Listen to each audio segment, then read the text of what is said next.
Welcome back to Access Houston on 97.9 The Box. Good Sunday morning. You're listening to Access Houston. I'm your host, KG Smooth. Welcoming in the studio, first timer. She is the executive director of Bread of Life, Inc. Please welcome the lovely Katherine Flowers. Good morning. Good morning. Thank you so much for having me here. Oh, it is a pleasure for you to be here. We're dealing with Harvey, the residuals of it. I've said 1,000 times, and I'm going to say it 1,000 times more. It's going to take a lot of time, but we are committed to rebuild Houston one family at a time. And so with the thousands of people in Houston who are, still feeling it from Harvey, many of them are in shelters, they're staying at hotels and temporary housing and whatnot. But the Bread of Life, you all were ready and looked ahead, and talk about what you all did to help the people who were impacted by the storm. Absolutely. Well, experience, of course, speaks volumes. Sure. And the fact that Bread of Life has been around for many disasters. This isn't our first one. And so we were ready. I actually came here after Hurricane Katrina. Wow. In an official capacity from the state of Louisiana. And so Bread of Life was one of my partners at that time. Wow. And like many other churches. And so I understood the scope of work and what needed to be done. Pastor Rudy, in his vision, trusted me with his mission.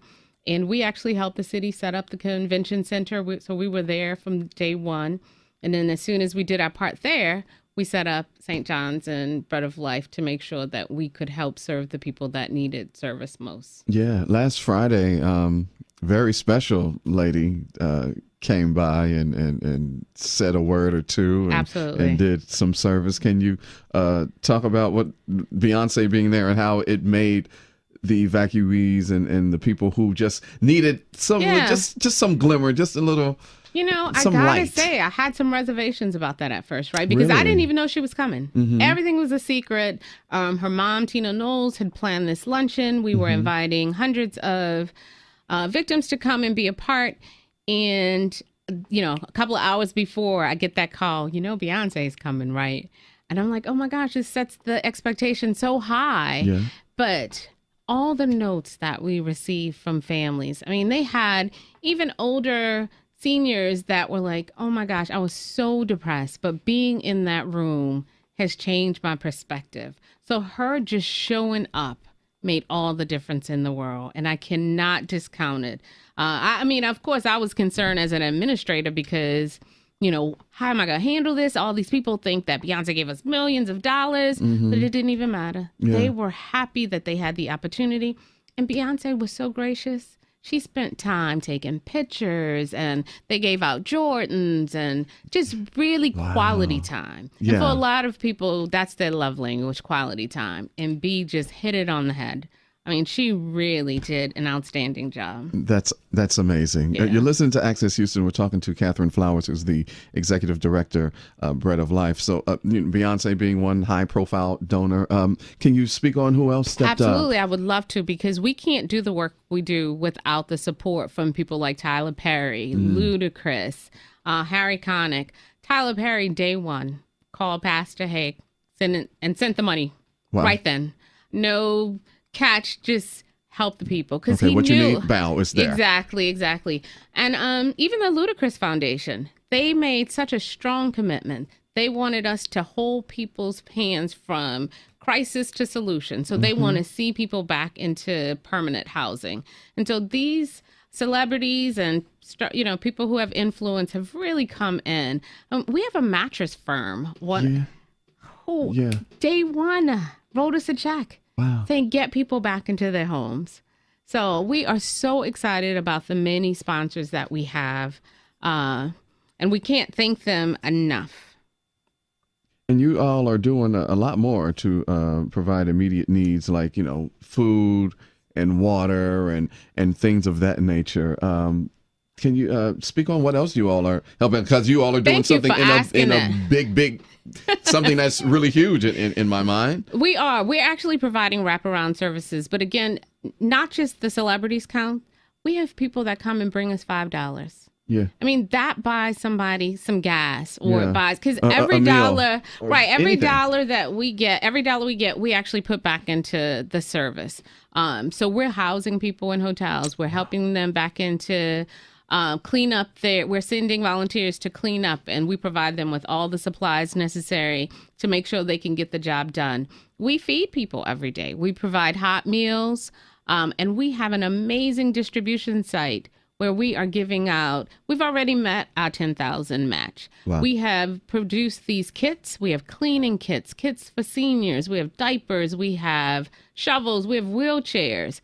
We have all the things that people lost, and we're able to replace it. You know what? I am so glad that you mentioned that. I also host The Quiet Storm on our sister station, Yeah, I Magic love that 102. show. That's, my main show. This Right, right. This is my other show. And I had a listener call me up on Tuesday night, Right. and was asking about walkers and, Right. and wheelchairs. And in that moment, I was like, wow, that is maybe one of the kind of forgotten necessities for Right. the elderly or someone who is disabled that depends on a walker or a Just wheelchair. imagine, So that's when they were great. bringing people in, when they evacuated them, they carried them out. Yeah. So for many people, they left their canes, or if you had a broken leg, you left your crutches because you were literally carried out. I watched police officers pick women up in the chair and had to move them around that way. So it's critical to replace that, because if you got it through Medicaid, they're not going to give you another one right now. Right. Yeah. And so it's essential that we get these essential items to families in need. And we're open every day, 9 a.m. to 9 p.m. Okay. Every day, except Sunday. Except Because Sunday, we try to give and some come in grace to our volunteers. and get the word. Right. Our incredible volunteers. And speaking of which, Yes. A lot of people, they want to help those who, have done fine and Right. weathered through the storm. How can Houstonians help? Well, they can send $1 or they can send $5, but they can also come down every day. We don't refuse volunteers at all, because we can put them to work, whether it's packing kits, whether you want to go out into the community and help do some cleanup.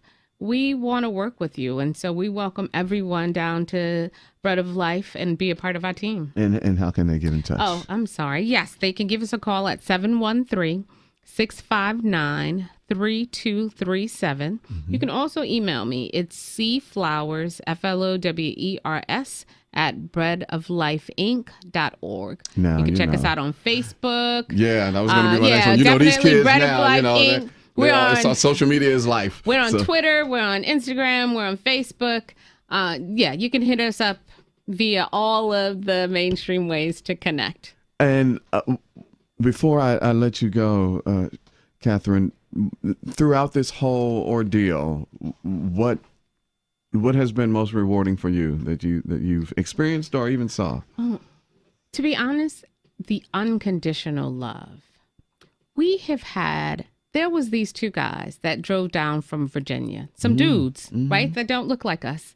Actually, we would have judged them. And drove down in their pickup truck, had a trailer attached, filled with stuff. They didn't even bring a bag. They only came to drop the items down. When they got there and they unloaded, they say, okay, we're going to stay a little bit and help y'all because we were busy. They stayed for a week. Wow. And these dudes didn't even have a bag with them, but they stayed for a week. That's amazing. We have these two young ladies flew down from Wisconsin. No doubt, just didn't know where they were going to end up. Tried to go to the NRG. Of course, they couldn't volunteer there. We're so close. They were walking around, showed up at our doorstep. One of them had been here for 3 weeks, like almost 3 weeks. She's been here since the storm. Wow.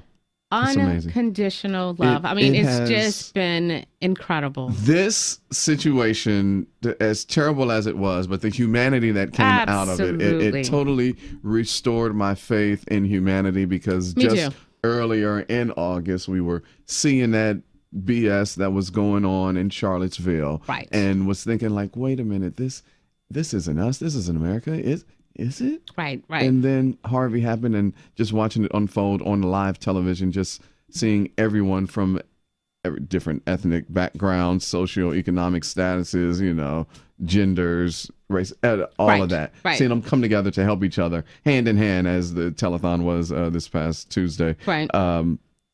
That restored my faith in humanity, and that made my heart happy to know, yes. Well, if I We can still offer care. one more thing. Sure. Because you talk about touching your soul. It's also how people want to adopt families and how we're helping to facilitate that. And so a lot of times, people don't want to necessarily give to the big organizations, but you can choose a family. You could say, hey, I'm looking for someone with children, or it could be a single person, but everybody needs help. And it's just amazing that people are stepping up to do that. So we encourage folks to do that as well. That's another way to give without worrying about where your money is going, because you know what the needs are and you can see what the tangible results will be. Absolutely. Give the number for folks to get in touch with you one more time. 713-659-3237. You can call anytime, leave a message, hit me up on my email, check us out on social media. We'll get back to you right away. Absolutely. Katherine Flowers, the executive director at Bread of Life. Thank you for coming on the program. Thank you for letting me talk about this. Oh yeah, well, this is it's going to take a while. So, open invitation, whatever you want to get the word out, even more. I appreciate that. You have an open invite to this program. Thanks. And thank you. Good Sunday morning. You're listening to Access Houston. I'm your host, KG Smooth. Got another first timer in the studio with me this morning. Please welcome the executive director and founder of Legacy, the School of Sports Science, the lovely Kerrie Patterson-Brown. Good morning. Oh, good morning. Thank you for having me. I appreciate it. Well, you're very welcome. So let's talk about Legacy, the School of Sports Science. But before we get into all of that, give us a little history, a little background of yourself. Okay. Well, I'm a Houstonian. I actually attended JY High School, so I'm a Jack Yates grad. 95, I'll go ahead and say my year. And then from there, I played basketball for Yates, and then I received an athletic scholarship to Texas A&M University. So I'm an Aggie. And played 4 years there. I'm gonna brag on myself. I was looked at as one of the top guards coming out of Texas. Okay. Yeah, it's my time. No, but going reclaim from your time. I know I reclaimed my time.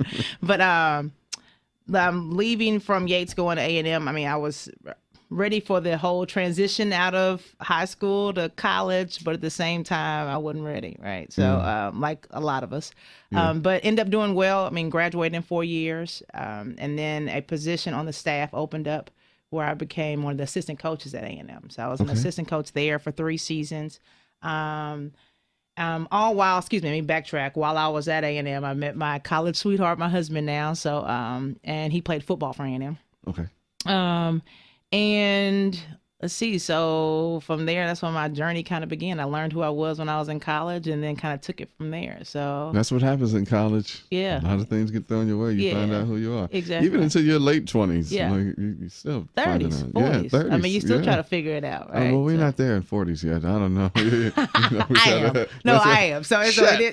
Yeah, no, I'm 40. Please. Yeah. So it is kind of a, you're still trying to figure it out. And then the way the world has evolved, and, just in the last couple of weeks, how we've changed here. It has, it's let you see who you are. So indeed. You're listening to Access Houston. We're talking to Kerrie Patterson-Brown, the executive director and founder of Legacy, the School of Sports Medicine. So the school's concept, how did you come up with Legacy, the School of Sports Medicine? Sciences. So Sciences. It's good. You're good.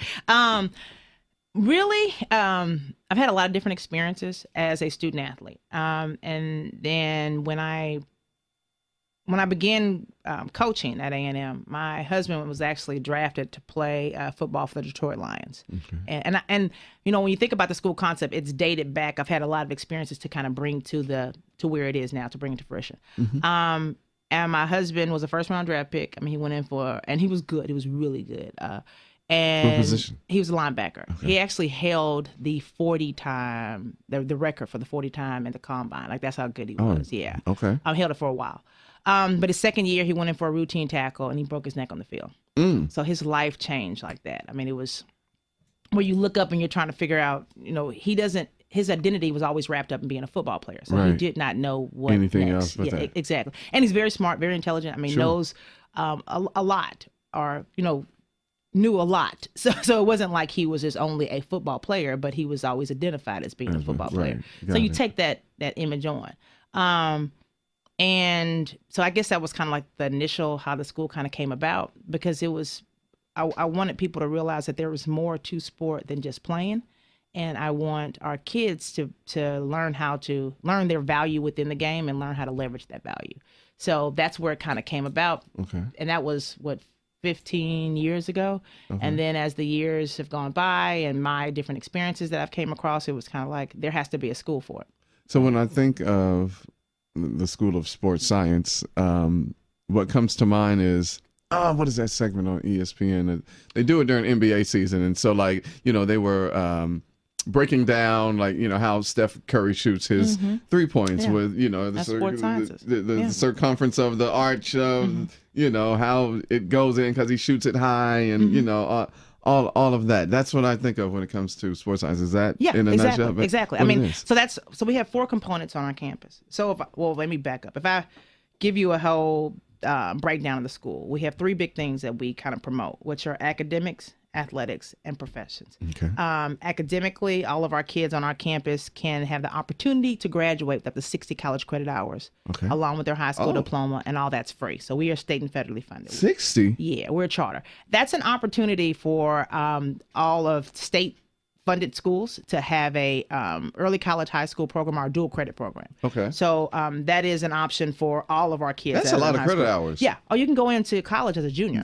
Clearly. Yeah. So you can go in as a junior in the classroom, but for our purpose, we have athletes that we're looking to try to help them receive those athletic scholarships. Okay. So they can go in as a junior in the classroom, but a freshman on the court.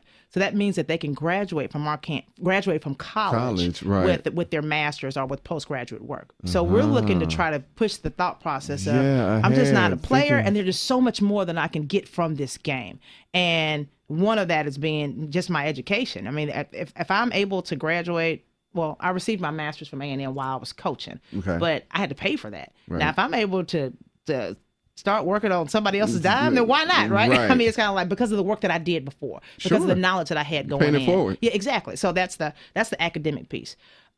Athletically on our campus, all of our coaches on staff would have either played collegiately or professionally or coached collegiately or professionally. So we're really big on that experience piece. Sure. Like it's, and I don't knock any coaches that hadn't played before or hadn't coached at a high level, but it's just something to me as that player, as that coach, that there's just different experiences that I can provide that I couldn't if I didn't have played, right? Went through Yeah, I always tell yourself. parents when I'm talking to them, I'm like, you don't go to a doctor that kind of sort of knows what he's doing, right? You go to somebody that's right. proven and Get out of my experienced head. I was and one that can get you thinking better. of the same analogy. I was Yeah. going to say somebody, a trainer. Like, I've had a couple cats like, oh yeah, I'm a trainer. I should, And you don't used look to like get you with look my like. regimen, and Yeah. I'm like, Yeah, what well, my body look better than yours right I know, now. but I Like, need to and be you're the training you, professional, right? right? Yeah. And you're the professional, so Yeah. no. Yeah, and I'm real big on professionals now, and just the experience piece and valuing that, understanding what that means. So that's the athletic piece, and the third thing is the professional piece. So which is my favorite. When a kid gets in the 9th grade, they declare a major. So they go into either coaching, athletic administration, sports medicine, or sports media. And what we've done is we've partnered each one of those programs up with industry experts. So, for instance, we're working with the Houston Astros, and we built a curriculum called Junior GMs. So kids learn the pathway to become a general manager of a large sports organization. Working with the NRG Center, with Houston Sports Authority. St. Luke's is one of our partners, which is real cool. We have a program called White Jackets. So when the kids become juniors and seniors, then they begin to do medical rounds. So they go into mentorships, apprenticeships, internships. They get to shadow. They just learn what the medical community looks like. So we're really trying to say, you are a part of a $1.5 trillion industry. So as a player, and even when you're in high school, middle school, elementary, there's so much money that's made in youth sports. It's crazy. So And where's they that? don't, or the parents don't see not one red cent. They're the one that's dishing the money out, right? Right. So it's kind of like, well, how do I understand what that looks like? How can I find my niche? Where, Yeah. because I know the game is going to end, right? We know eventually you are not going to play anymore. So either you're going to get too old, you're going to get too big, you're going to be released, you're going to hurt it, you're going to break a neck. There's going to be something that happens that stops you from playing. So when that happens, are you prepared for that transition out? So Right. that's what our school's about. That is amazing. You're listening thank to Access Houston, talking to the founder and executive director of Legacy, the School of Sports Science, Kerrie Patterson-Brown. This sounds like an amazing school. Just on point with everything. Enrollment. How can parents enroll their child? What is the criteria? All of that. Well, right now what we're doing, we have an interest form that's going out because we're not going to start our enrollment until November. Okay. And but right now we have families that have shown interest because we've been working on this for the last 6 years, and we've had when you're starting something new, you have hiccups. I call them. What did I used to call them? Because it's like having a baby, right? So you have just the growing pains. Yeah, growing pains. Then you have you think you're about to have it, you don't, right? So that's it's like you go to the hospital and you have to go back home. So yeah, so we've run into that. But so we've had 270 families that enrolled for our last open day. We plan to open with 550 kids. So we have those parents that are filling out those interest forms. So we have those online at legacycmhs.org. And then we have new families that we are reaching out to. So we plan to open next fall. So that's the fall of 2018. Okay. We have our charter from the state. That was the biggest obstacle. And we're able to overcome that. So now we're rolling. And we have partners and different organizations and people come into place to help with this whole plan of changing our kids' thought process of what sport entails. So that is so great. Oh, thank you. And very necessary. Yeah. Yes. Very necessary. Yeah. This, I don't know, the thoughts and opinion given here on Access Houston are not the views and opinion of Urban One, Radio One, or 97.9 The Box. This is just KG Smooth speaking his own opinion, Man, it's just robbery, man. Like the sports game just takes advantage of these young, more than likely poor kids and families.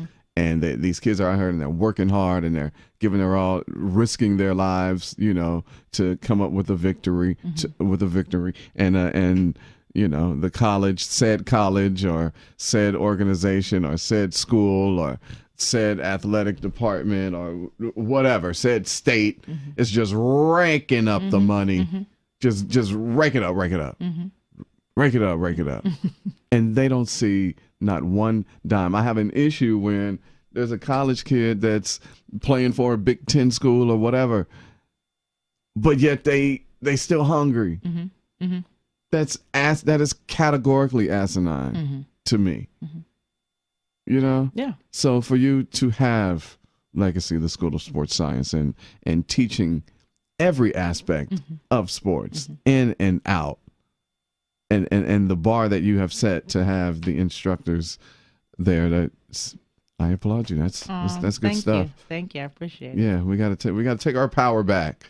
Yeah. No, I mean, you're right. I mean, one of the things that we talk about all the time is redefining education. That's number one. And then the other thing is changing the language of sport.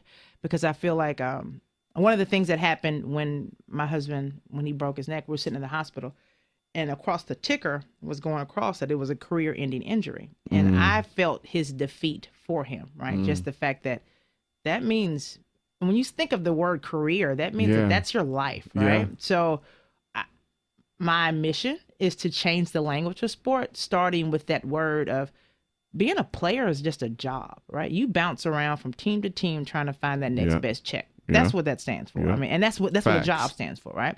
So from there, we're saying, let's teach kids what the professions in the sport have to offer, because those are the careers. Those are the opportunities where you can get in, get your foot in the door, learn what, like even production piece of it. That's huge. So you think about sports media. There's so many things that you could do. Many aspects, yeah. And I didn't know it. So as a player, I'm just going to, we had practice. Play your sports, yeah, right. I play in my sport. So when I was at A&M, I had practice. And then from practice, I went to class. From class, I went to go eat, then study hall, and then back to practice or training, whatever it was. At watching tape. Yeah, exactly. So at no point did I ever think that there was a white van that was parked outside of our arena every home game. And I'm joking with my friends, my teammates. I'm like, oh, y'all, that's a Scooby-Doo van. They're going to kidnap us. That was ESPN, right? And I didn't know. So if I would have known, I would have peeked my head through the window. I would have tried to give myself that opportunity to figure out what next for me. And you don't get and I love my university, but you don't get that opportunity to do that. As a player, you play the game, you do what you're told, and then you're through. You're done. So it's kind of like, what next? What could I be doing while I'm in it? And because the NCAA has rules where you can't talk to your alumni, or as a player, you don't get the chance to do internships, then it has to go to that level under you, which is us, that high school program. And from a high school program, we're looking to build that network. I mean, I want you to have established a relationship with some big people in the industry. So when you do go to a 4-year university, you learn how to cultivate those relationships. And then when you graduate, now I can say, remember me? Remember when we talked? Remember when I was doing an internship with your organization, or whatever it may be? You have established something at a younger age, and then you can keep it going to when you graduate, when you're old. I mean, because that's the hardest thing when you get out of college, is trying to, get your foot in the door. But what if I did when I was younger? Yeah, you're already in there. Yeah. Because I'm already coming in as a junior anyway, so I already got the experience. Exactly. This is just so dope. What's the website again, or just where people can get more information? LegacyCMHS.org. Or you can follow me on Instagram. I'm always posting. That's and it's called The School of Sports Sciences. That's my Instagram page. The School of Sports Sciences is the Instagram page. Yes. Legacy CMHS is .org is the website. And the executive director and founder is the lovely Kerrie Patterson-Brown. Thank you for stopping through. Thank you. I appreciate it. And thank you for listening to Access Houston.